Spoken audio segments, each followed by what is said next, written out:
Bismillahirrahmanirrahim. Assalamualaikum warahmatullahi wabarakatuh. Waalaikumsalam warahmatullahi wabarakatuh.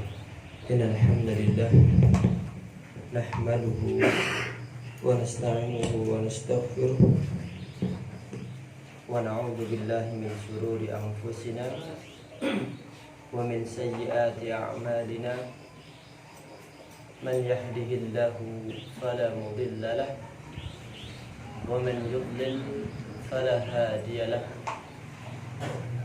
Ashhadu an la ilaha illallah wahdahu la syarika lah wa ashhadu anna Muhammadan abduhu wa rasuluh sallallahu alaihi wa ala alihi wa sahbihi wa man tabi'ahum bi ihsanin ila yaumiddin. Qala Allahu tabaraka wa ta'ala, ya ayyuhalladzina amanu taqullaha haqqa tuqatih wa la tamutunna illa wa antum muslimun. Allahumma anfa'na bima 'allamtana wa 'allimna ma yanfa'una wa zidna 'ilman. Jamaah Bapak dan Ibu yang insyaallah dirahmati oleh Allah Subhanahu wa taala. Alhamdulillah, kita bersyukur kepada Allah karena atas izinnya lah sehingga pada kesempatan malam hari ini kita dapat kembali untuk bertemu dan berkumpul di dalam satu majelis yang mubarak insyaallah. Mudah-mudahan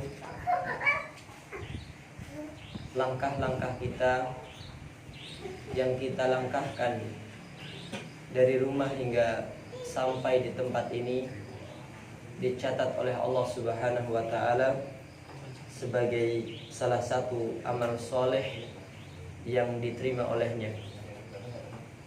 Salawat teriring salam semoga tercurahkan kepada junjungan kita Nabi yang mulia Nabi Muhammad sallallahu alaihi wasallam, dan semoga pula tercurahkan pada keluarga beliau, para sahabat-sahabat beliau, para istri-istri beliau, dan semoga pula tercurahkan kepada orang-orang yang menghidupkan sunnah-sunnah beliau.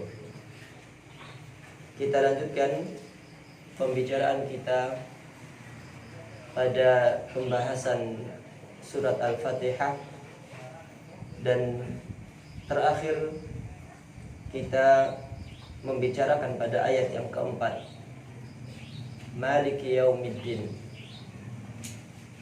Makna dari ayat ini adalah wa huwa subhanahu wahdah maliku yaumil qiyamah wa huwa yaumul jazaa 'alal a'mal. Coba perhatikan Bapak Ibu yang berbahagia, Dia Allah Subhanahu wa taala semata raja pada hari kiamat. Jadi Allah Subhanahu wa taala semata dialah raja hari kiamat. Wa huwa yaumul jazaa'i 'alal a'mal. Dan dia, yakni yaumul qiyamah, adalah merupakan yaumul jaza, hari pembalasan atas perbuatan-perbuatan para hamba. Telah kita sebutkan bahwa hari kiamat pun dinamai dengan yaumul jaza. Kenapa dikatakan dengan yaumul jaza? Karena di hari itu adalah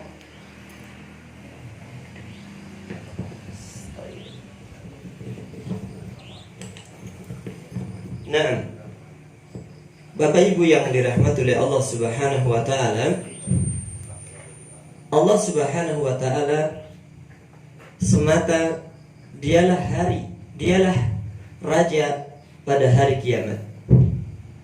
Wa huwa yaumul jazaa'i 'alal a'mal. Dan dia, yakni yaumul qiyamah itu adalah yaumul jaza, hari pembalasan atas perbuatan para hamba. Nah, jadi seluruh hamba, seluruh manusia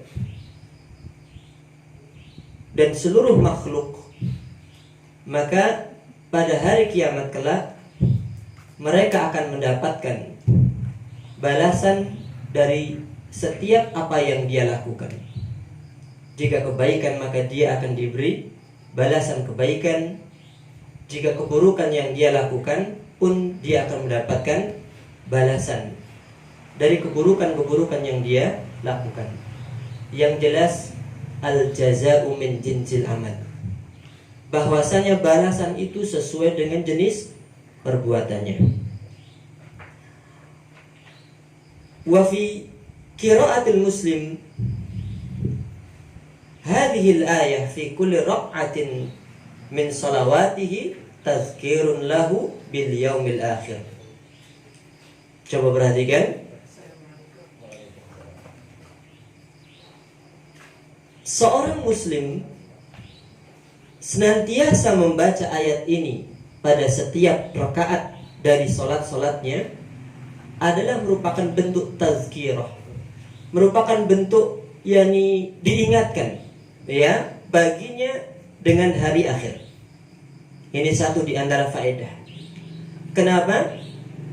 Seorang muslim, Allah dan Rasulnya ya mewajibkan kepada kaum muslimin untuk membaca ayat ini di dalam setiap rakaat dari sholatnya. Salah satu di antara hikmahnya adalah mengingatkan dia terhadap hari ini. Terhadap hari apa? Hari kiamat ini. Bahwa Anda yaumul qiyamah, Anda, kita semua pada hari kiamat itu akan berdiri di hadapan Allah Azza wa Jalla, mempertanggungjawabkan setiap yang dilakukan olehnya. Nah, setiap kita akan berdiri di hadapan Allah yaumul qiyamah, pada hari kiamat, mempertanggungjawabkan semua yang kita lakukan. Makanya Rasulullah sallallahu alaihi wasallam menyebutkan dalam sebuah hadisnya, "Ma minkum min ahadin illa sayukallimuhu rabbuhu wa laysa bainahu wa bainahu turjuman." Kata Nabi SAW, tidak ada seseorang pun di antara kalian kecuali akan diajak bicara oleh Allah, dan tidak ada antara dia dengan Allah penerjemah. Artinya dia langsung akan diajak bicara oleh Allah. Maka kata Nabi SAW, orang tersebut akan melihat ke sebelah kanannya. Fala yara illa ma qaddamah. Maka dia tidak melihat kecuali apa yang telah ia kerjakan dari kebaikan-kebaikannya. Kemudian orang tersebut pun akan melihat ke sebelah kirinya, dan dia tidak melihat kecuali apa yang telah ia kerjakan dari keburukan-keburukannya. Kemudian orang tersebut melihat ke sebelah kehadapannya. Fala yara illan nar. Maka dia tidak melihat kecuali api neraka. Makanya Rasul mengatakan, fattaqun nar walau bisyikkin tamrah. Jagalah diri Anda dari api neraka, walaupun harus dengan separuh kurma. Jamaah yang dirahmati oleh Allah Azza wa Jalla. Nah, apakah ayat hadis ini bertentangan dengan hadis Nabi SAW yang menyebutkan di sana ada 3 golongan manusia yang dia tidak akan diajak bicara oleh Allah. Salasatun la yukallimuhumullahu yaumal qiyamah wa la yanzuru ilaihim wa la yuzakkihim wa lahum azabun alim. Kata Nabi alaihi salatu wasallam, ada 3 golongan manusia yang mereka tidak akan diajak oleh Allah bicara pada hari kiamat. Dan Allah Subhanahu wa taala tidak melihat mereka. Dan Allah Subhanahu wa taala juga tidak akan mensucikan mereka. Walahum azabun alim, dan bagi mereka azab yang pedih. Seakan-akan ada di sana kontradiksi. Seakan-akan ada di sana pertentangan. Iya. Hadis yang pertama menyebutkan bahwa seluruh manusia itu akan diajak bicara oleh Allah Azza wa Jalla. Akan tetapi ada di sana hadis yang menyebutkan ada 3 golongan manusia yang dia tidak akan diajak bicara oleh Allah. Allah Subhanahu wa taala tidak akan melihatnya. Allah Subhanahu wa taala tidak mensucikannya, dan untuk mereka azab yang pedih. Bahkan dalam konteks hadis ini pun ada 3 golongan yang lain yang disebutkan. Di sini disebutkan siapa? Orang yang menjulurkan pakaiannya sampai di bawah mata kaki. Kemudian orang yang al-mannan, yakni orang yang memberi tapi dia mengungkit-ungkit pemberiannya. Nah, dia suka memberi, dia suka bersedekah. Namun bersama dengan itu, dia selalu mengungkit-ungkit pemberian yang telah ia berikan. Kemudian yang ketiga adalah seseorang yang dia menjual barang akan tapi dengan sumpah dosa. Al-munfiqu yani sil'atahu bihalfin kadhib. Yani melariskan dagangannya dengan sumpah palsu. Ya, dia menjual barangnya agar supaya barangnya laku ini dia sering bersumpah. Tetapi sumpahnya dengan sumpah palsu. Dalam konteks ini 3 golongan tersebut. Tetapi dalam hadis yang lain pun disebutkan ada 3 golongan manusia yang dia tidak akan diajak bicara oleh Allah Azza wa Jalla. Tidak akan disucikannya, Allah tidak melihatnya, dan untuk mereka azab yang pedih. Siapa mereka? Adalah syekhun zani, orang tua yang berzina. Nah, orang tua yang dia berzina. Kemudian yang kedua adalah malikul kazzab, yakni raja yang suka berdusta, pemimpin yang suka berdusta. Kemudian yang ketiga adalah siapa? Aqilul mustakbar, orang miskin yang sombong. Perhatikan jemaah yang dirahmati oleh Allah Azza wa Jalla. Pertanyaannya adalah, apakah ini bertentangan dengan hadis yang kita sebutkan? Jawabannya tidak. Rasulullah mengatakan bahwa Allah akan mengajak seluruh manusia. Ma minkum min ahadin illa sayukallimuhu rabbuhu wa laysa bainahu wa bainahu turjuman. Ini konteksnya adalah dalam konteks hisab. Bahwa seluruh manusia itu akan diajak oleh Allah dalam konteks hisab. Mafhum? Yani dia akan dihisab. Amal perbuatannya itu akan dipertanggungjawabkan oleh Allah di hadapan Allah. Yani dia akan ditanya tentang perbuatan-perbuatannya. Sementara hadis yang menyebutkan 3 golongan yang tidak akan diajak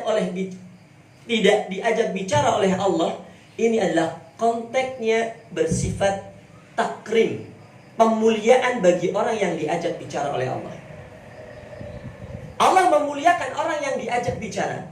Ketika Allah tidak mengajak bicara dia, berarti Allah menghinakan dia.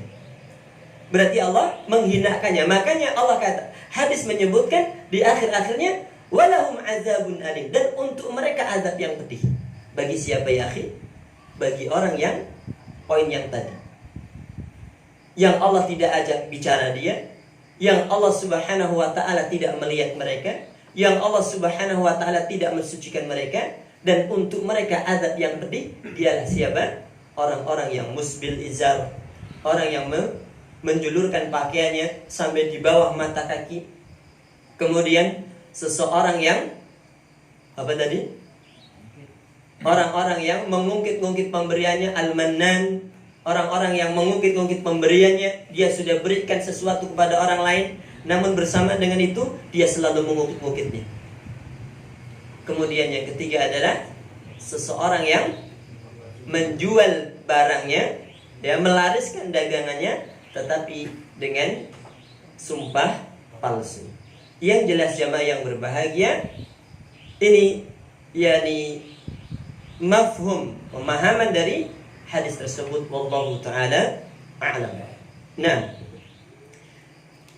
yang jelas jamaah yang dirahmati oleh Allah Azza wa Jalla, seorang muslim senantiasa membaca ayat ini di dalam setiap rakaat dari salatnya. Tujuannya adalah mengingatkan dia terhadap hari ini, mengingatkan dia bil yaumil akhir, mengingatkan dia dengan hari akhir. Nah, wa hathulahu 'ala al-isti'dad bil 'amali salih, serta mendorong dia agar mempersiapkan diri Ya, agar dia mempersiapkan diri untuk menghadapi hari tersebut bil amali saleh, dengan amal saleh. Ketika seseorang, ya akhi, dia menyadari bahwa dirinya akan berdiri di hadapan Allah.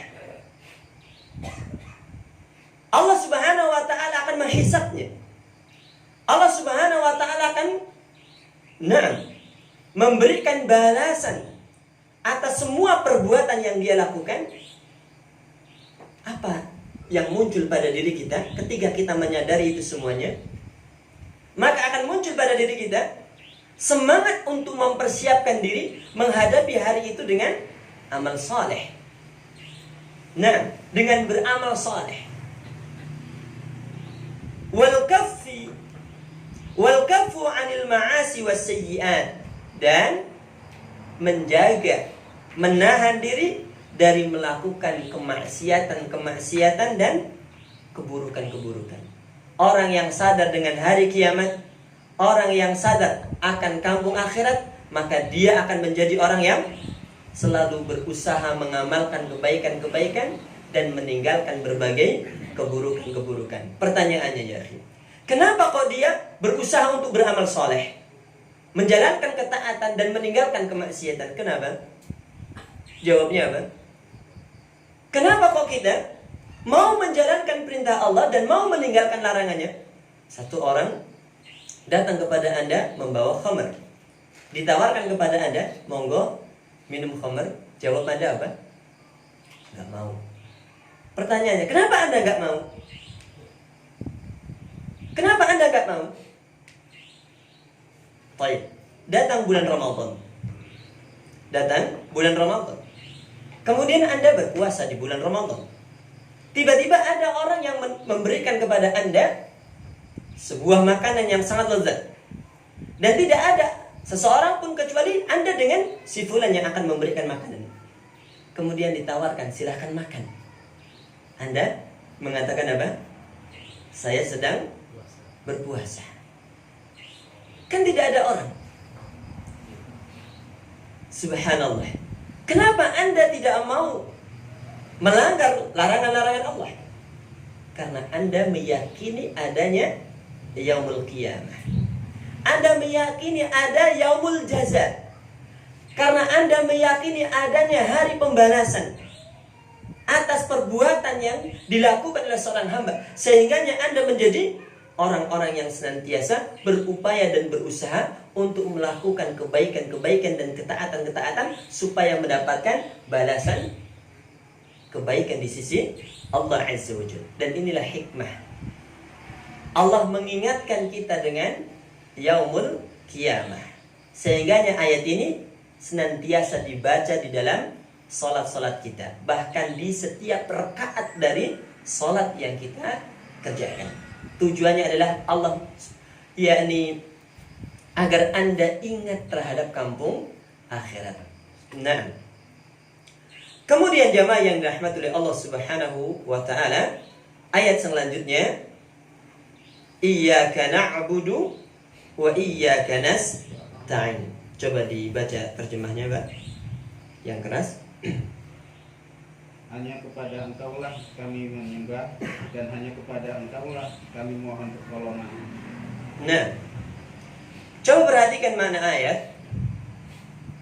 Inna nakhussuka wahdaka bil ibadah wa nasta'inu bika wahdaka fi jami' umurina fal amru kulluhu biyadik la yamliku minhu ahadun mithqala dzarrah.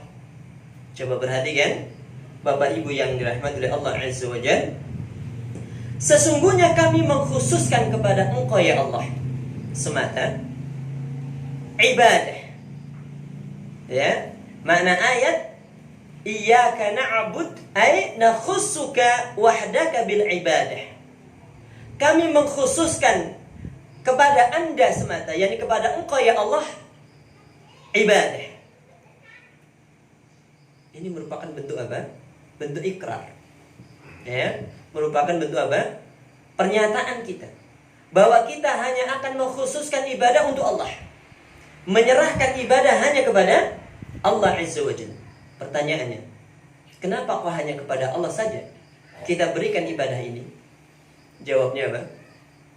Kenapa kok kita hanya akan menyerahkan ibadah ini kepada Allah semata dan bukan kepada yang lainnya?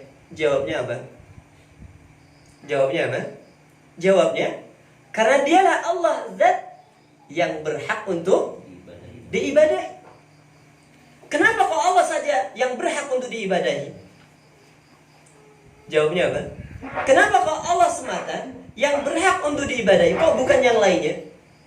Jawabnya, karena dia Al-Khaliq. Karena dia Al-Khaliq, maka dia adalah Al-Ma'bud. Karena dia adalah zat yang mencipta, maka dialah yang disembah. Dan ingat jamaah yang berbahagia, selain Allah semuanya apa? Ciptaannya. Berarti apa? Makhluk. Oleh karenanya jamaah yang berbahagia, tatkala satu orang menyembah selain Allah, berarti dia menyembah siapa? Berarti dia menyembah makhluk. Nah, berarti dia menyembah makhluk. Karena selain Allah semuanya adalah makhluk. Dan makhluk tidak layak dan tidak pantas untuk disembah. Siapapun dia. Nah, siapapun dia. Apakah dia jin? Jin itu makhluk. Dan mereka diciptakan oleh Allah untuk apa? Untuk disembah. Mereka diciptakan oleh Allah adalah untuk agar mereka menyembah penciptanya. Sebagaimana kita diciptakan oleh Allah pun tujuannya agar kita menyembah pencipta kita, yakni Allah Azza wa Jalla. Oleh karenanya, perhatikan bagaimana Allah Subhanahu wa taala yakni mengungkapkan kalimat iyyaka na'budu wa iyyaka nasta'in. Bentuk ikrar, ya, pernyataan bahwa kita akan menyerahkan ibadah ini hanya kepadanya, yakni kepada Allah Subhanahu wa taala. Dan inilah inti dari Al-Qur'an. Ini merupakan inti dari Al-Islam. Makanya Syekhul Islam Ibnu Taimiyah rahimahullah taala menyebutkan jima'uddin aslan. Inti agama Islam itu cuma ada dua. Nah, inti agama Islam itu ada dua. Yang pertama, Anda tidak beribadah kecuali hanya kepada Allah. Dan ini inti yang pertama. Ya. Apa? Inti yang pertama? Tidak beribadah kepada, tidak beribadah kecuali hanya kepada Allah semata. Ini yang inti yang pertama. Inti yang kedua, tidak beribadah kepada Allah kecuali dengan apa yang disyariatkan oleh Allah. Tidak beribadah kepada Allah kecuali dengan apa yang disyariatkan oleh Allah. Terambil dari apa ini? Ya, inti Islam ini terambil dari apa? Terambil dari dua kalimat syahadat. Nah, oleh karenanya jemaah yang berbahagia, kalaulah seandainya kaum muslimin memahami makna kandungan dari satu ayat ini saja, niscaya dia akan meninggalkan segala sesuatu yang dia gantungkan jiwanya kepada selain Allah.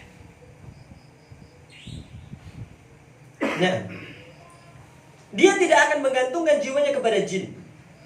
Dia tidak akan menggantungkan jiwanya kepada paranormal ataupun dukun dan yang lainnya.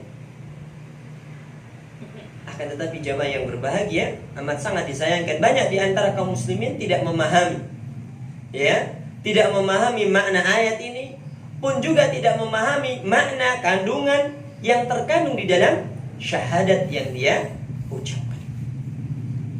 Ala kulli hal jamaah yang dirahmati oleh Allah Azza wa Jalla. Nah, nakhussuka wahdaka bil ibadah. Sesungguhnya kami mengkhususkan kepada Engkau ya Allah semata ibadah. Wa nasta'inu bika wahdaka fi jami' umurina. Dan hanya kepada Engkau ya Allah kami meminta pertolongan dalam semua urusan kami. Subhanallah.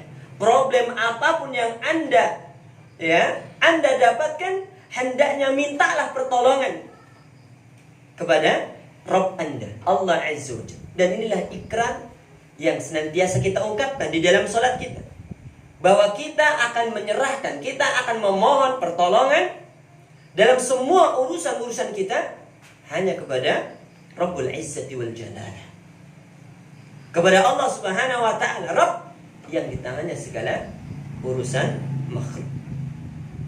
Wa may yattaqillaha yaj'al lahu makhraja wa yarzuqhu min haitsu la yahtasib. Wa may yatawakkal 'ala Allah fahuwa hasbuh.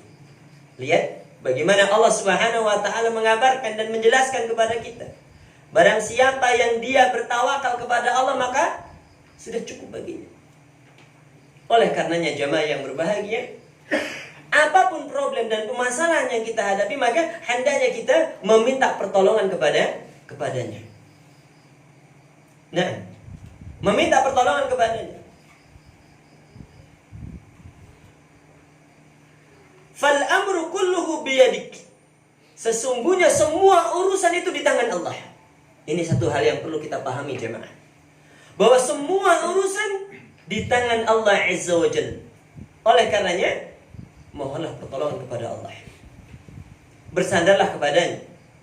Makanya jemaah yang dirahmati oleh Allah Azza wa Jalla, Rasulullah sallallahu alaihi wasallam mengajarkan kepada kita doa ketika kita akan membaringkan badan kita di tempat tidur kita.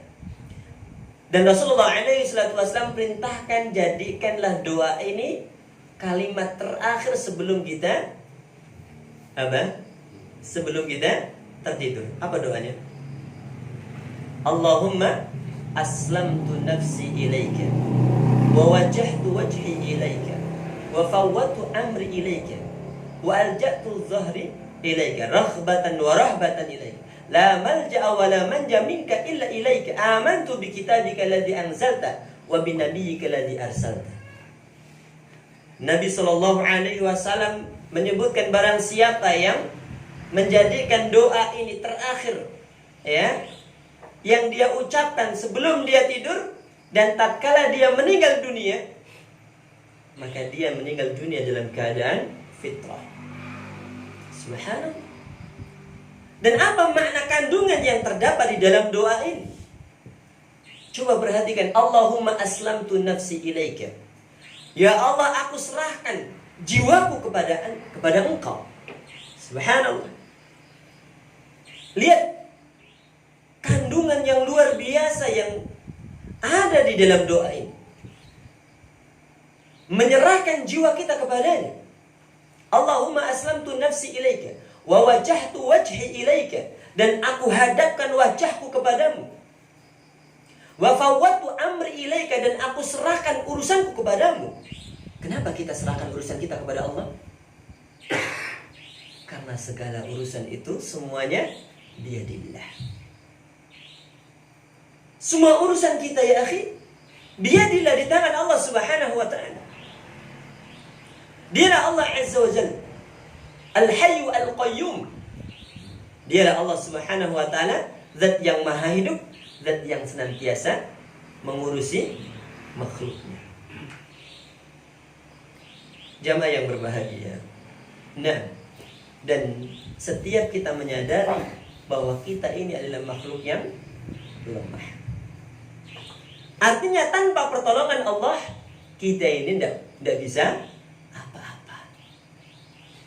Makanya tidak layak dan tidak pantas kita ini menjadi orang yang menyombongkan diri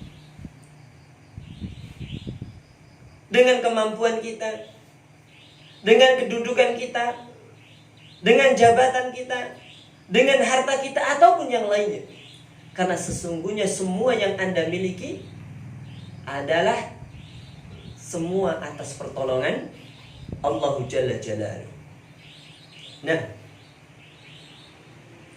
atas pertolongan Allah. Kalaulah bukan pertolongan Allah, mustahil Anda mampu. Kalaulah bukan pertolongan Allah, mustahil Anda itu apa? Anda mampu. Karena Anda ini lemah ya akhi. Kita ini lemah.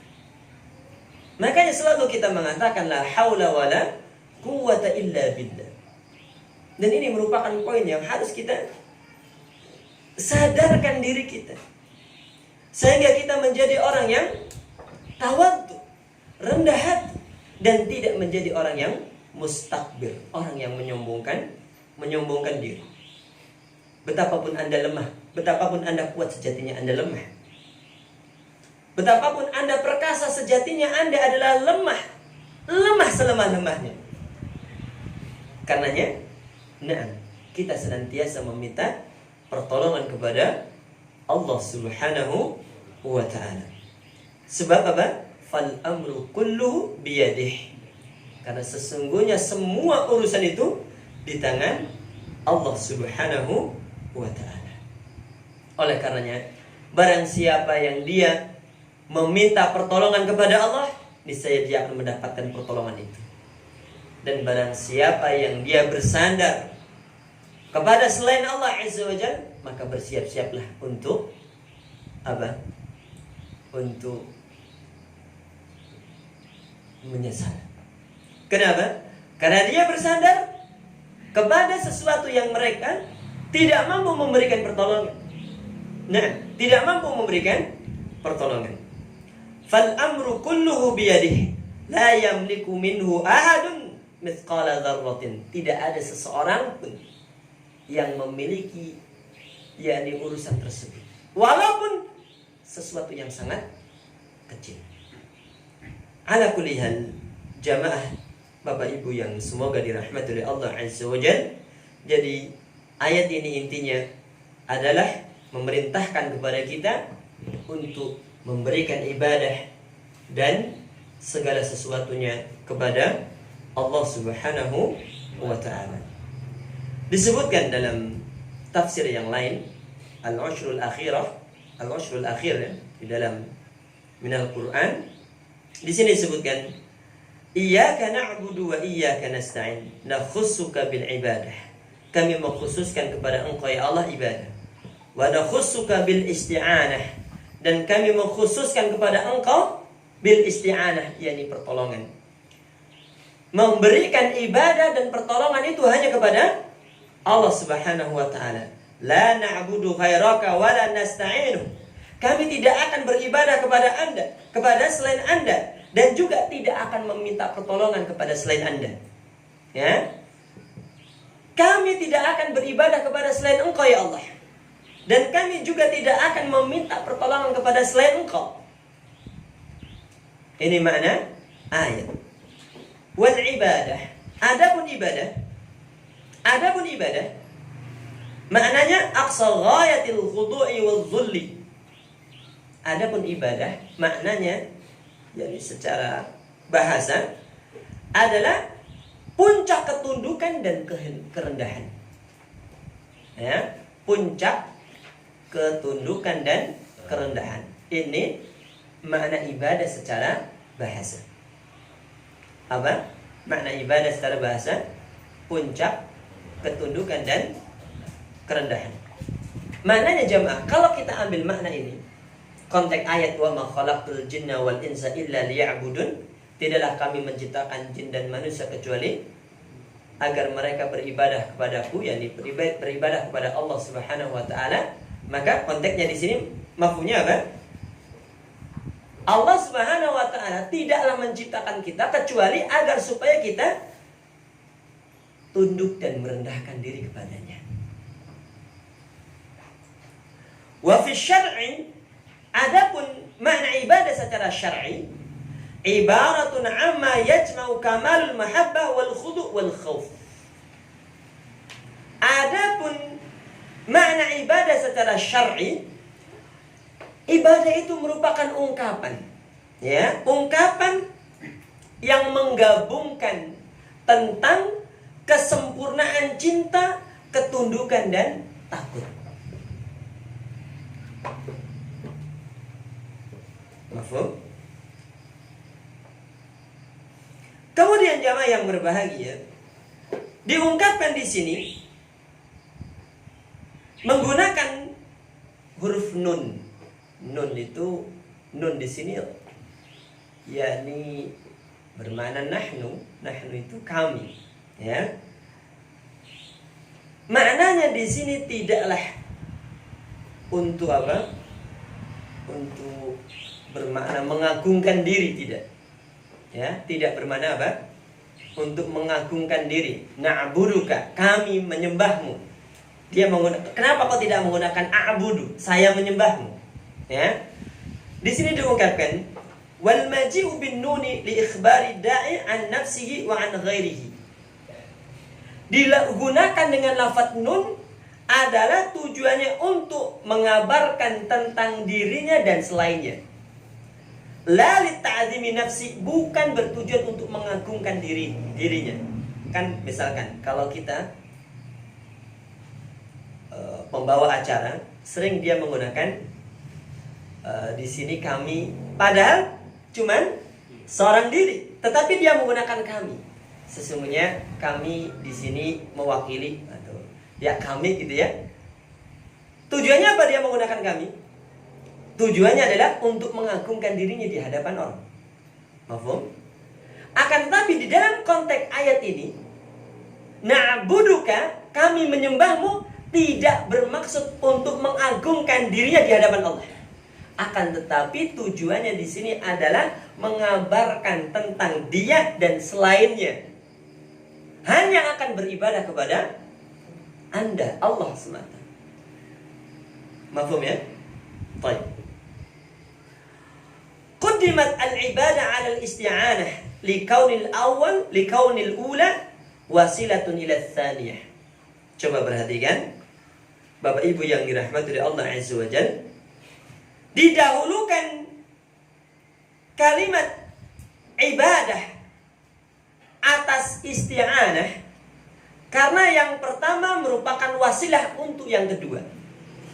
Kenapa kok Allah Subhanahu wa taala menyebutkan iyyaka na'budu wa iyyaka nasta'in? Diungkapkan terlebih dahulu dengan apa? Ibadah. Na'buduka wa nasta'inuka. Kok kenapa tidak nasta'inuka wa na'buduka? Di sini disebutkan adalah karena ibadah itu merupakan wasilah untuk mendapatkan yang kedua. Perantara untuk mendapatkan yang kedua. Kemudian jamaah yang dirahmati oleh Allah Azza wa Jalla, ada sebuah riwayat dari Ibnu Abbas radhiyallahu an, dan Ibnu Abbas adalah salah seorang di antara sahabat Nabi sallallahu alaihi wasallam yang para ulama menyebutnya sebagai habrul ummah, tintanya umat. Kenapa demikian?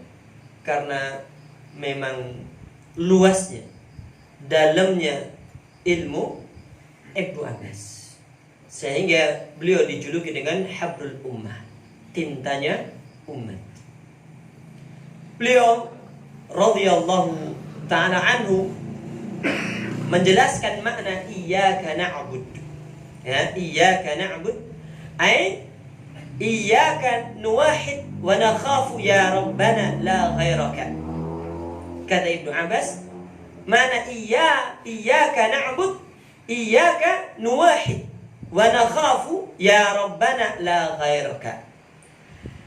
Kepadamu kami mengesahkan, kami takut wahai Rabb kami, la ghairaka, bukan kepada selainmu. Wa iyyaka nasta'in ala ta'atika wa ala umurina kulliha. Dan kepadamu kami meminta pertolongan atas ketaatan kepadamu dan semua urusan-urusan kami. Jamaah yang berbahagia, kenapa kok kita meminta pertolongan kepada Allah agar Allah menolong kita untuk mentaatinya? Mafhum? Mafhum? Allah Subhanahu wa ta'ala perintahkan kepada kita untuk beribadah kepadanya. Nah, Allah Subhanahu wa ta'ala perintahkan kepada kita agar kita beribadah kepadanya. Dan ingat jamaah yang berbahagia, kita tidak mampu untuk beribadah kepada Allah kecuali dengan pertolongan Allah. Sehingga di sini Ibnu Abbas mengatakan wa iyyaka nasta'inu ala ta'atika, dan hanya kepada Engkau ya Allah kami meminta pertolongan untuk taat kepadamu.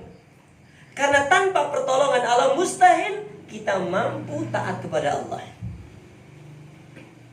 Karenanya jamaah yang berbahagia, layakkah kita menyombongkan diri dengan ketaatan yang kita lakukan, kebaikan-kebaikan yang kita kerjakan?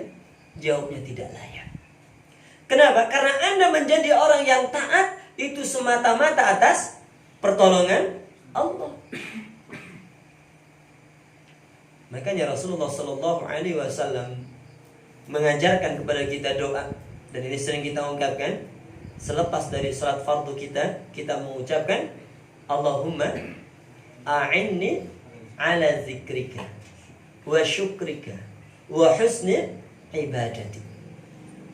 Coba perhatikan, Rasulullah alaihi wasallam perintahkan kepada Anda untuk memohon pertolongan kepada Allah, agar Allah azza wa jalla menolong kita menjadi orang yang senantiasa ingat kepadanya, menjadi orang yang senantiasa bersyukur kepadanya, menjadi orang yang senantiasa beribadah kepadanya dengan baik. Karena memang tanpa pertolongan Allah mustahil kita bisa menjadi orang yang senantiasa ingat kepada Allah. Mustahil kita menjadi orang yang senantiasa bersyukur kepada Allah. Mustahil kita akan menjadi orang yang beribadah kepada Allah dengan baik tanpa pertolongan Allah Jalla Jalaluhu. Jika yang kita lakukan ini semuanya adalah merupakan pertolongan Allah, maka layakkah kita menyombongkan diri dengan kebaikan yang kita lakukan? Jawabnya tidak. Nah, ala kuliyal jamaah yang dirahmati oleh Allah Azza wa Jalla. Kemudian wa an Qatadah annahu qala, dan dari Qatadah bahwasanya beliau radhiyallahu anhu berkata, tatkala menjelaskan makna ayat ini, iyyaka na'budu wa iyyaka nasta'in, tatkala menjelaskan makna ayat ini, apa kata Qatadah? Ya'murukumullah an tukhlisu lahul ibadah wa an tasta'inuhu ala amrikum. Apa kata Qatadah ketika menjelaskan makna ayat ini? Kandungan dari ayat iyyaka na'budu wa iyyaka nasta'in. Kata beliau, Allah memerintahkan kalian agar mengikhlaskan ibadah untuknya, agar memurnikan ibadah-ibadah yang Anda lakukan itu untuknya. Wa an tasta'inuhu, dan agar kalian meminta pertolongan kepadanya ala amrikum, terhadap urusan-urusan kalian semua. Jadi intinya Allah Subhanahu wa ta'ala memerintahkan kita untuk mengikhlaskan ibadah hanya kepada Allah, dan memerintahkan kita agar meminta pertolongan kepadanya dalam semua urusan kita, bukan kepada yang lainnya. Nah, jamaah yang dirahmati oleh Allah Azza wa Jalla, oleh karenanya coba perhatikan, wa fi hadhil ayah dalilun ala anna al-'abda la yajuzu lahu an yusarrifa syai'an min anwa'il ibadah kad-du'a wal isti'anah wal dhabh wa tawaf illa lillahi wahdah. Dan di dalam ayat ini, ayat yang mana, Pak? Ayat yang mana? Iyyaka na'budu wa iyyaka nasta'in. Terdapat dalil bahwasanya seorang hamba itu tidak diperbolehkan an yusarrifa syai'an min anwa'il ibadah, memberikan sesuatu dari jenis ibadah seperti doa, seperti istighatsah. Apa itu istighatsah, Pak? Kita akan sering mendengar istighatsah. Apa itu istighatsah? Istighatsah itu adalah yakni memohon pertolongan. Apa bedanya doa dengan istighatsah? Apa perbedaannya doa dengan istighatsah? Toh semua isinya apa? Isinya apa? Adalah berdoa, memohon pertolongan. Nah, tapi apa perbedaannya? Perbedaannya adalah kalau doa itu sifatnya umum, kalau istighatsah itu adalah meminta pertolongan kepada Allah fi waqtin syiddah, dalam kondisi kesusahan, dalam kondisi kesulitan. Tatkala satu orang dalam kondisi kesulitan, kemudian dia memohon pertolongan kepada Allah, sejatinya inilah istighosah. Inilah dia istighosah. Adapun tatkala dalam kondisi lapang, kemudian dia berdoa, inilah doa. Sebagaimana pun tatkala seseorang dalam kondisi susah kemudian dia berdoa, itu juga doa. Tetapi lebih khusus doa yang dilakukan, doa yang dipanjatkan kepada Allah dalam kondisi susah, itu disebut dengan al-istighosah. Nah, wadzabhi, dan sembelihan, wa tawaf, dan tawaf, illa lillah, kecuali hanya kepada Allah Subhanahu wa taala. Maknanya Anda dilarang untuk menyerahkan sesuatu pun dari bentuk ibadah, apakah itu doa, apakah itu penyembelihan, apakah itu tawaf, kecuali hanya kepada Allah Azza wa Jalla. Maknanya tidak boleh Anda serahkan kepada selain Allah. Ketika Anda menyembelih, boleh Anda berikan ke perapatan? Bolehkah Anda berikan kepada laut, gunung? Jawabannya apa? Tidak boleh. Kenapa tidak boleh? Kenapa tidak boleh? Karena penyembelihan itu merupakan satu di antara bentuk ibadah. Dan ibadah itu hak mutlak milik Allah Azza wa Jalla. Nah, dan ibadah adalah hak mutlak milik Allah Subhanahu wa ta'ala. Oleh karenanya jemaah yang berbahagia, jangan Anda lihat ayamnya, jangan Anda lihat kerbaunya, jangan Anda lihat kambingnya. Lihatlah bahwa penyembelihan itu merupakan ibadah, dan ibadah itu hak mutlak milik Allah Azza wa Jalla. Barang siapa yang dia menyerahkan penyembelihannya kepada selain Allah, kepada Bathara, kepada lautan, kepada Nyi Roro Kidul, atau kepada, maka sungguh dia telah terjatuh ke dalam dosa besar yang paling besar.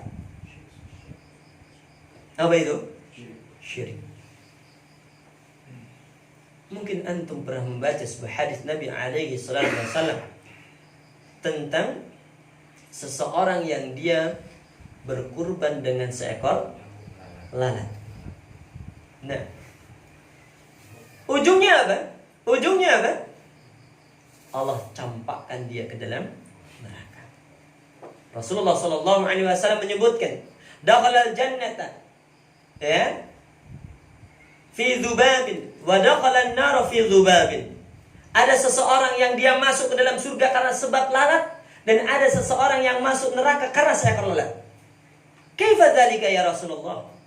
Bagaimana hal itu bisa terjadi ya Rasulullah? Singkat cerita, marrajulani ala qaumin lahu sanamun la yujawizuhu adun hatta yuqarriba lahu syai'a. Disebutkan ada dua orang yang melintasi suatu kaum, yang mana kaum tersebut memiliki berhala, dan tidak ada seseorang pun yang boleh melintasi daerah tersebut kecuali dia telah mengorbankan sesuatu untuk berhala tersebut. Maka berkatalah ya kaum tersebut kepada satu dari dua orang tersebut, qarrib, berkorbanlah kamu untuk berhala itu. Maka apa jawab orang ini? Ma'indi syai'un uqarrib. Aku tidak memiliki sesuatu yang aku kurbankan untuknya. Qarrib walau dzubaban. Berkurbanlah kamu walaupun hanya dengan seekor lalat. Faqarraba dzubaban fa khalau sabilahu fadakhala an-nar. Maka orang ini pun berkurban dengan seekor lalat. Fa khalau sabilahu, kemudian orang ini pun diperkenankan untuk lewat. Dan Nabi mengatakan fadakhala an-nar, maka orang ini pun masuk neraka. Subhanallah ya akhi. Ini seekor lalat, hewan yang tidak memiliki nilai. Kalau antum punya satu kresek lalat dibawa pasar, ada yang mau beli? Nggak ada. Maknanya ini hewan tidak memiliki nilai. Kalau ada sebuah makanan yang sangat lezat, yang sangat enak, yang antum belum pernah makannya, tetapi antum lihat dengan mata kepala antum, digerumuti lalat hijau, kemudian digusah, dihidangkan kepada antum, mau makan? Nggak mau. Kenapa? Menunjukkan bahwa hewan ini merupakan sesuatu yang sangat menjijikkan. Akan tapi subhanallah, kalau seandainya dikurbankan untuk selain Allah, ternyata menjadikan sebab orang itu dicampakkan ke dalam neraka. Oleh karenanya jemaah yang berbahagia, bagaimana dengan seekor kambing? Bagaimana dengan seekor kerbau? Bagaimana dengan seekor ayam? Yang ini semua memiliki nilai dan harga. Tentu jika seandainya dikurbankan untuk selain Allah, maka na'am akan menjadikan sebab orang itu tercampakkan di dalam neraka. Dan Rasulullah SAW mengatakan, la'anallah man dzabaha li khairillah. Allah melaknat seseorang yang dia berkurban, menyembelih untuk selain Allah Subhanahu wa ta'ala. Intinya jamaah yang berbahagia, bahwa ayat ini mengandung makna larangan untuk menyerahkan sesuatu pun dari ibadah kepada selain Allah Subhanahu wa ta'ala. Nah,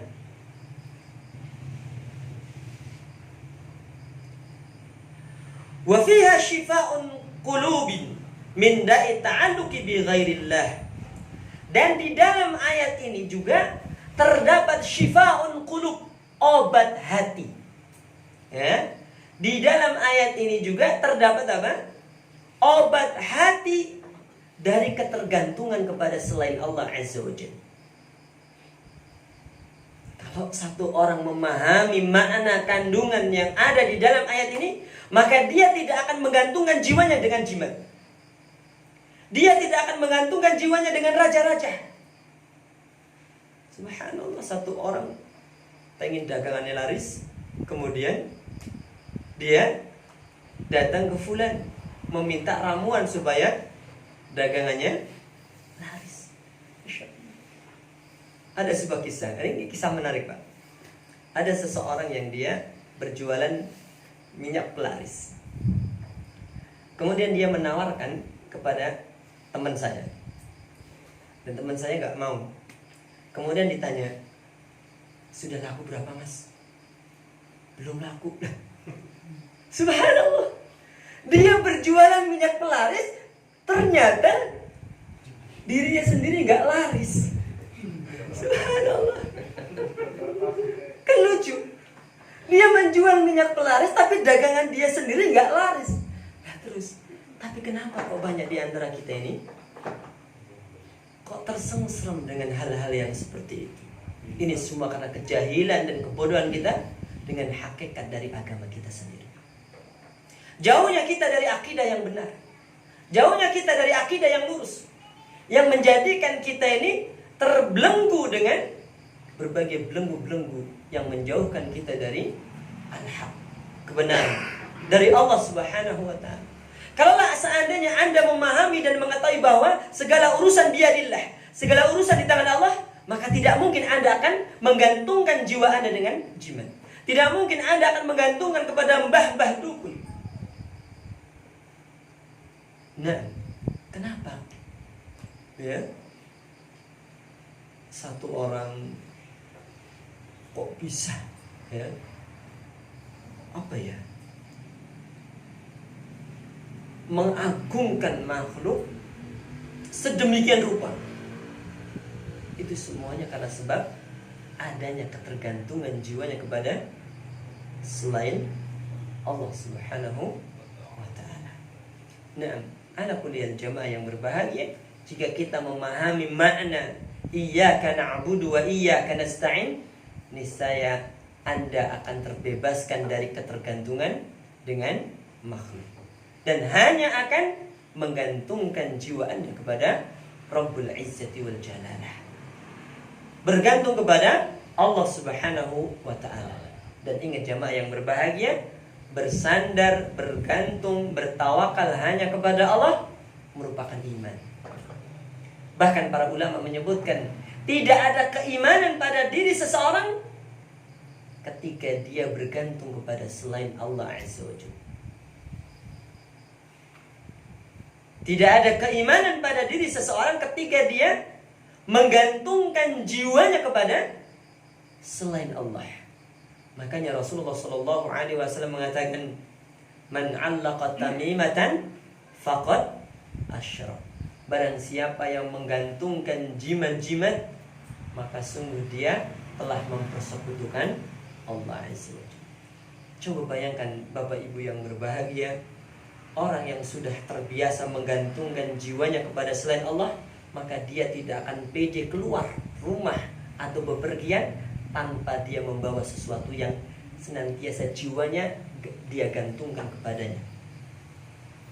Nah, ketika dia sudah menggantungkan kepada jimat, maka dia tidak akan berani keluar kecuali bersamanya jimat itu tadi. Dan ini merupakan sebuah kebodohan. Padahal jimat itu ya akhi, jangankan menolong Anda, jangankan membantu Anda, dirinya sendiri ketika datang kepadanya sesuatu yang menghancurkan dirinya, dia tidak mampu untuk membela dirinya sendiri. Kalau seandainya jimat itu adalah berbentuk kertas yang ditulis alif-alif ba jim, apa itu? Kan ada ya, bentuk raja kan kayak gitu kan, alif-alif ba jim, disobek-sobek. Mungkinkah, mampukah dia menahan dirinya untuk supaya tidak sobek? Subhanallah. Untuk mempertahankan dirinya sendiri saja tidak mampu. Lantas bagaimana menolong Anda? Bagaimana bisa dan mampu menolong Anda wong dirinya sendiri tidak mampu untuk mempertahankan dirinya tatkala ada sesuatu yang berusaha untuk membinasakannya, menghancurkannya. Makanya jamaah yang berbahagia, orang yang melakukan perbuatan syirik sejatinya adalah ajhalun nas, sebodoh-bodohnya manusia. Nah, sebagaimana jamaah yang dirahmati oleh Allah Azza wa Jalla, dan ini menunjukkan kejahilan sebagian di antara umat ini menjadikan Asmaul Husna, ya, nama-nama Allah Subhanahu wa taala yang indah itu dijadikan sebagai jimat-jimat. Mungkin antum pernah ya diberi ramalan membaca nama ini, maka sekian ribu, sekian ratus ribu, maka Anda akan kebal, maka Anda akan ini. Subhanallah. Ini semua adalah merupakan bentuk apa? Penyimpangan. Bukan itu tujuan dan maksud dari nama-nama Allah Subhanahu wa ta'ala. Akan tetapi nama-nama Allah Subhanahu wa ta'ala Allah sebutkan kepada kita, salah satu di antara tujuannya adalah bahwa Allah memperkenalkan dirinya kepada hambanya dengan nama-namanya yang indah.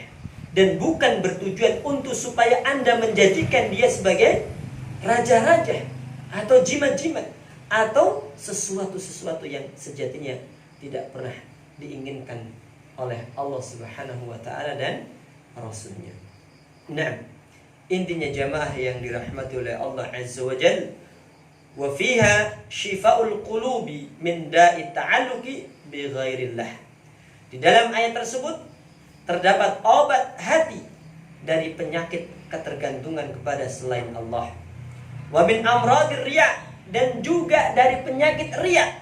Riya itu apa, Pak? Ya, riya itu apa? Izharul ibadah li qasdin nas. Menampakkan ibadah dengan tujuan mendapatkan sanjungan dari manusia. Ketika Anda memahami makna iyyaka na'budu wa iyyaka nasta'in, maka riya itu akan disirna dari diri kita. Kenapa? Karena riya adalah merupakan sebuah perkara yang sejatinya bertentangan dengan makna iyyaka na'budu wa iyyaka nasta'in. Bagaimana Anda riya? Sementara Anda mengucapkan kalimat iyyaka na'budu wa iyyaka nasta'in. Apa makna kandungan dari kalimat iyyaka na'budu wa iyyaka nasta'in? Mewajibkan Anda untuk menyerahkan semua bentuk-bentuk ibadah kepadanya, yakni kepada Allah Azza wa Jalla, bukan mengharapkan sanjungan dan pujian kepada selain Allah Subhanahu wa ta'ala. Nah,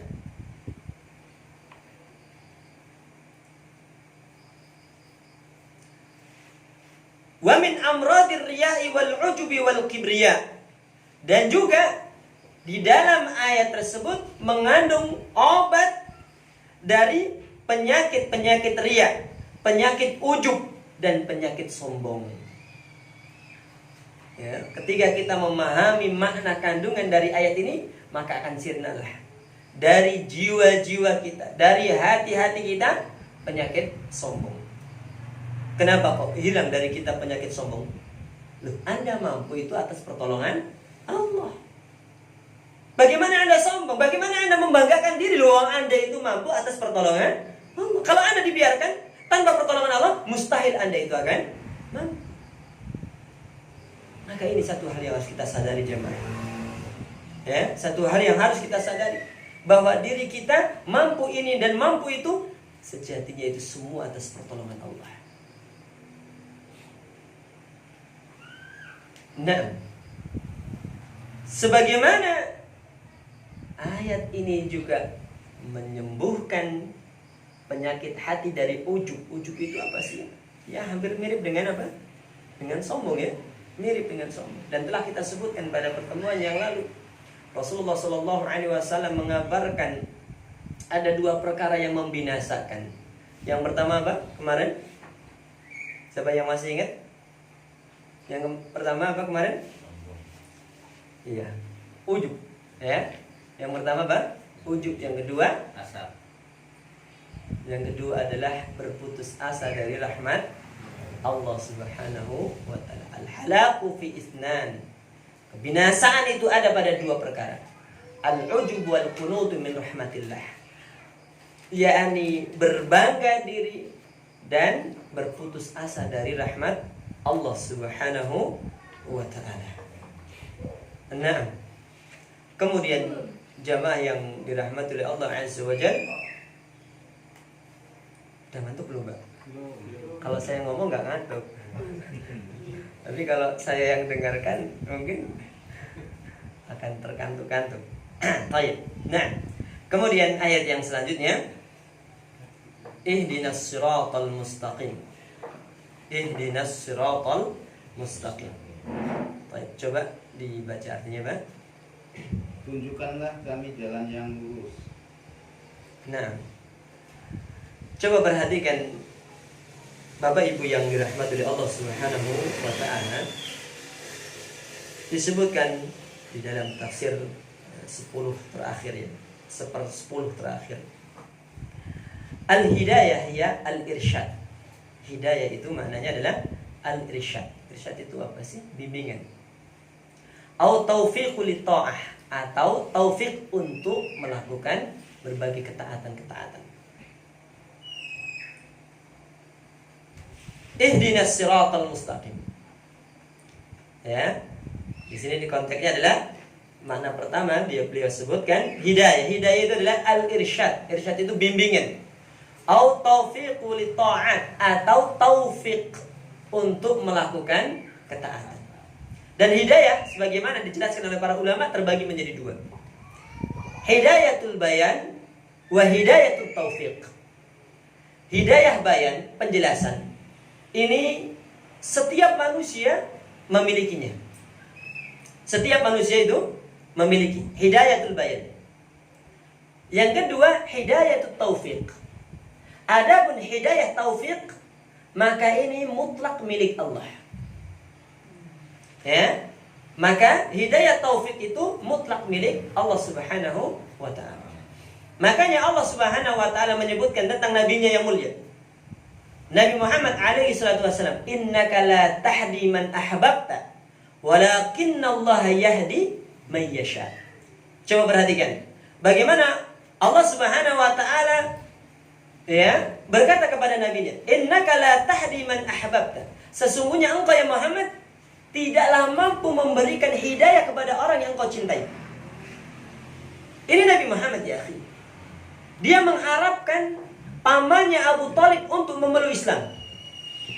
Dan Rasulullah SAW ketika menginginkan sesuatu maka dia akan berupaya, bersungguh-sungguh untuk memberikan sesuatu itu.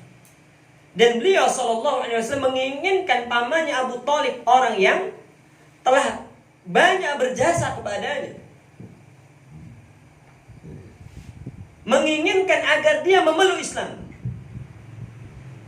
Dan Abu Thalib adalah orang yang sangat beliau cintai. sampai pada kondisi ya sakit yang membawa pada kematiannya pun Rasulullah SAW menjenguknya dan datang kepadanya, kemudian menawarkan Islam sebelum dia mati. Rasulullah berkata kepadanya, "Qul ya ami, la ilaha illallah, kalimatan uhajuka bika biha indallah." Wahai pamanku, ucapkanlah kalimat la ilaha illallah, kalimat yang dengannya akan aku gunakan hujjah di hadapan Allah Azza wa Jalla. Maka Abu Thalib pun, karena di sana ketika Abu Thalib dalam keadaan sakit, di sana ada dua tokoh Quraisy. Siapa namanya, Pak? Abu Jahal dan siapa? Bukan. Saya lupa. Yang jelas ada dua tokoh. Ya, dua tokoh kafir Quraisy. Ketika Rasulullah mengatakan, "Ya ami, qul la ilaha illallah." Wahai pamanku, ucapkan kalimat la ilaha illallah, kalimat yang akan aku gunakan hujah membelamu di hadapan Allah. Maka tokoh kafir Quraisy ini pun mengatakan, "Atarghabu an millati Abdul Muthalib?" Apa kamu akan meninggalkan agama Abdul Muthalib, nenek moyangnya? Apa agamanya nenek moyangnya? Menyembah berhala. Bingung lagi. Kemudian Nabi pun mengatakan kepadanya, "Ya ami, qul la ilaha illallah." Ucapkan kalimat la ilaha illallah yang kedua. Maka yang tokoh ini pun mengatakan, "Atarghabu an millati Abdul Muthalib?" Apa kamu akan tinggalkan agama nenek moyangmu? Sampai 3 kali. Nabi mengucapkan, mesti dia mengucapkan, menimpali. Pada akhirnya, aba an yaqula la ilaha illallah. Pada akhirnya dia pun menolak untuk mengucapkan kalimat la ilaha illallah, dan dia mati dalam keadaan kafir. Begitu dia meninggal dunia dalam keadaan kafir, maka Rasulullah SAW sangat bersedih hati dan dia akan memohonkan ampunan kepada Allah Subhanahu Wa Taala untuk dirinya, yakni untuk Abu Thalib. Maka Allah Subhanahu Wa Taala pun melarang nabinya Muhammad SAW untuk mendoakan siapa? Pamannya Abu Thalib. Karena saking cintanya dia terus merengek-rengek meminta kepada Allah Azza wa Jalla, dan akhirnya Allah Subhanahu Wa Taala memberikan syafaat, ya, mengizinkan Rasulullah SAW memberikan syafaat kepada Abu Thalib dengan diringankannya siksa dan azabnya. Sebagaimana jamaah yang berbahagia, para ulama mengambil satu faedah, banyak faedah. Di antara faedah yang diambil dari kisah kematiannya Abu Thalib adalah berbahayanya berkawan dengan kawan-kawan yang buruk. Lihat bagaimana kondisi Abu Thalib. Sejatinya jamaah yang berbahagia, Abu Thalib ini paham dengan agama yang dibawa oleh ponakannya, bahwa agama yang dibawa oleh Nabi Muhammad itu adalah kebenaran. Akan tetapi kenapa dia menolak untuk memeluk agama Islam? Dan salah satu di antaranya adalah pengaruh dari kawan, pengaruh dari teman. Ya, pengaruh dari teman yang senantiasa akan memalingkan dirinya dari kebaikan-kebaikan. Dan itu bisa kita rasakan jemaah. Ketika kita selalu berkawan dengan kawan-kawan yang buruk, maka dia akan senantiasa mempengaruhi dengan keburukan-keburukannya. Minimalnya ketika kita mau sholat tepat pada waktu, mendengar adzan, kemudian kita langsung mau berangkat ke masjid, apa kata kawan kita? Nantilah, kan bini adzan sih, ya kan? Kan bini adzan, sudah gitu nanti, maaf, sudah, salam ya, titip ya. Subhanallah, dia akan mengungkapkan kalimat-kalimat yang sejatinya akan menyudutkan diri kita, sehingga kita pun di lain waktu akan malu untuk meninggalkan mereka untuk menegakkan salat di waktu tepat pada waktunya. Kenapa istilah mau diomong? Nah, dia pengaruh teman. Tapi subhanallah, jika seandainya kita berteman dengan teman-teman yang baik, maka sungguh dia akan menuntun kita kepada kebaikan-kebaikan. Ketika kita lupa, dia akan mengingatkan kita. Ketika kita salah, akan membetulkan dia. Ketika kita ini menjadi orang yang bengkok, maka dia akan meluruskan. Dan itulah manfaat dari teman yang baik. Dia akan senantiasa membimbing dan berusaha mengarahkan kepada kita kebaikan-kebaikan. Minimal akan mengingatkan kita tatkala kita lupa. Ala kulliyal jamaah yang dirahmati oleh Allah Azza wa Jalla, ini hidayah. Hidayah taufik milik Allah. Adapun hidayatul bayan, maka setiap orang itu memiliki. Anda hanya memiliki kemampuan menjelaskan bahwa sholat berjamaah bagi laki-laki itu wajib. Dasarnya apa? Ini. Dijelaskan kepadanya. Hukum sholat berjamaah bagi seorang laki-laki wajib. Tetapi dia tidak sholat berjamaah. Maknanya apa? Anda hanya bisa menjelaskan, tapi Anda tidak bisa menggerakkan hatinya untuk berangkat ke masjid sholat berjamaah. Ketika dia tidak berangkat menuju masjid untuk sholat berjamaah, maknanya dia tidak mendapatkan hidayah taufik. Dan hidayah taufik itu milik Allah. Dan orang yang tidak mendapatkan hidayah taufik, sejatinya dia tidak mendapatkan hidayah. Dan hidayah taufik itu milik Allah Azza wa Jalla, dan bukan milik makhluk. Makanya Allah Subhanahu wa taala mengingatkan nabinya, apa katanya? Innaka la tahdi man ahbabta, walakinallaha yahdi man yasha. Sesungguhnya engkau ya Muhammad tidak bisa memberikan hidayah kepada orang yang engkau cintai. Walakinallaha yahdi man yasha. Akan tapi Allah lah yang akan memberikan hidayah kepada orang yang Allah kehendaki. Nah, itu hidayah. Wa talabul hidayah minal muhtadi ma'nahu talabuz ziyadah minal hidayah. Baik. Jamaah yang dirahmati oleh Allah Azza wa Jalla. Ayat ini mengungkapkan kalimat ihdinas siratal mustaqim. Sejatinya kita adalah orang yang sudah mendapatkan hidayah. Kaum muslimin mereka adalah orang-orang yang telah mendapatkan hidayah. Akan tetapi kenapa kok di sini kita selalu mengucapkan ihdinas siratal mustaqim, ihdinas siratal mustaqim, ihdinas siratal mustaqim.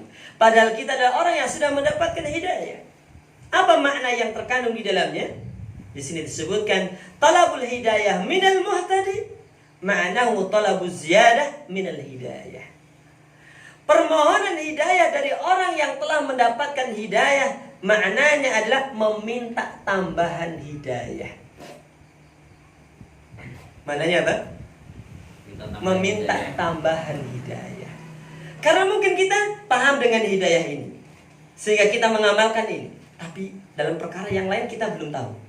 Ketika kita belum tahu, maknanya kita belum mendapatkan hidayah itu, sehingga kita tidak mengamalkannya. Karena kita tidak tahu. Sehingga kita selalu memohon dan meminta, ya, hidayah, kita meminta tambahan hidayah. Dan ini selalu kita ucapkan di dalam sholat kita. Maknanya kita selalu meminta agar Allah tambahkan kepada kita hidayah. Nah, sebagaimana ucapan Allah Subhanahu wa taala, walladzina ihtadaw zadahum huda. Dan orang-orang yang mereka itu mendapatkan hidayah, zadahum huda, ditambahkan untuk mereka itu hidayah. Wasiratul mustaqim, dan siratul mustaqim maknanya secara bahasa at-tariq alladzi la i'waja fihi, yakni jalan yang tidak ada bengkoknya di dalamnya. Itu jalan yang lurus, jalan yang tidak ada bengkoknya. Kalau masih di lubang itu jalan apa itu? Digelang. Jalan digelang. Saya itu pada Isa mesti ngantuk ya. Apa kita cukupkan sampai di sini? Terserah Ustaz. Oke. Mungkin kita cukupkan sampai di sini, Pak ya. Yang jelas kita sedikit-sedikit lah ya. Karena kondisi kita yang memang capek. Dan mudah-mudahan apa yang sedikit ini ada manfaatnya bagi kita semuanya. Dan memohon dan meminta kepada Allah Subhanahu wa taala adalah merupakan kewajiban kita. Oleh karenanya banyaklah kita memohon, banyaklah kita meminta, banyaklah kita berdoa kepadanya. Karena sungguh jemaah yang berbahagia orang yang senantiasa berdoa kepada Allah, meminta kepadanya, maka Allah Azza wa Jalla akan cinta kepadanya. Sebaliknya, ketika seseorang tidak mau berdoa, tidak mau meminta, maka sungguh tidak berarti Allah tambah senang, namun justru malah tambah sengit. Sengit kepada siapa? Sengit kepada yang tidak mau berdoa kepada Allah. Hal yang menarik dalam doa jamaah Bapak Ibu yang berbahagia adalah Allah perintahkan kepada kita untuk berdoa kepadanya. Allah janjikan akan mengabulkan semua permintaan Anda. Ini poin yang sangat benar. Allah perintahkan Anda untuk berdoa kepadanya, dan Allah janjikan kepada Anda akan memperkenankan semua yang Anda minta. Wallahu la yukhliful mi'ad. Dan Allah adalah zat yang tidak pernah mengingkari janjinya. Sudah seperti itu, permohonan Anda, doa Anda dijadikan oleh Allah sebagai bentuk ibadah, bentuk ketaatan. Jika seperti ini jamaah yang berbahagia, tidakkah kita berdoa? Tidakkah kita meminta? Ud'uni astajib lakum. Berdoalah kamu kepadaku, aku kabulkan permintaanmu. Innal ladzina yastakbiruna an ibadati. Sesungguhnya orang yang tidak mau berdoa kepadaku. Lihat, orang yang tidak mau berdoa kepada Allah, apa katanya? Allah Azza wa Jalla akan mencampakkan dia ke dalam neraka.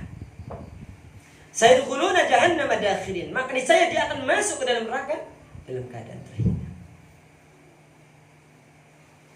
Ala kulli hal, Bapak Ibu yang dirahmati oleh Allah Azza wa Jalla, dari sini maka banyaklah kita berdoa. Angkatlah kedua tangan kita untuk memohon dan meminta kepada Allah Azza wa Jalla agar Allah Subhanahu wa taala memberikan apa yang kita minta, dan yang paling penting adalah meminta hidayah taufik. Inilah satu hal yang tidak boleh kita lupakan dalam doa-doa kita. Silakan Anda meminta harta yang banyak, silakan Anda meminta anak yang banyak, silakan Anda meminta tambahan istri, silakan. Akan tetapi tidak boleh Anda lupa dari meminta hidayah, dari meminta taufik dan istiqamah di atas jalan tersebut. Istiqamah di atas hidayah. Ya muqallibal qulub, tsabbit qalbi ala dini. Rabbana la tuzigh qulubana ba'da idh hadaitana. Wahai Rabb kami, jangan kau palingkan hati kami setelah Engkau berikan kepada kami hidayah. Betapa banyak orang-orang yang dahulu Allah berikan kepadanya hidayah. Betapa banyak orang-orang yang dahulu, Masya Allah, senantiasa berada di dalam majlis-majlis ilmu, senantiasa hadir, ya, tatkala salat berjamaah di saf-saf yang paling terdepan. Akan tetapi ternyata sudah sekian tahun tidak nampak, sudah sekian tahun tidak kelihatan dalam majlis-majlis ilmu, dalam saf-saf barisan, ternyata telah disibukkan dengan perkara dunia. Maknanya Allah cabut hidayah pada dirinya, dan tentu ini hal yang tidak kita inginkan. Oleh karenanya jamaah yang berbahagia, meminta istiqamah merupakan hal yang penting, yang harus, yang wajib untuk kita lakukan. Rasulullah SAW tatkala dia sujud, dia banyak mengucapkan kalimat ya muqallibal qulub, tsabbit qalbi ala dinik. Wahai zat yang membolak-balikan hati, tetapkan, teguhkan hatiku di atas agamamu. Wassallallahu ala nabiyyina Muhammad wa ala alihi wa sahbihi wa barik wa sallim. Wa akhiru da'wana alhamdulillahi rabbil alamin. Assalamualaikum warahmatullahi wabarakatuh. Waalaikumsalam warahmatullahi wabarakatuh.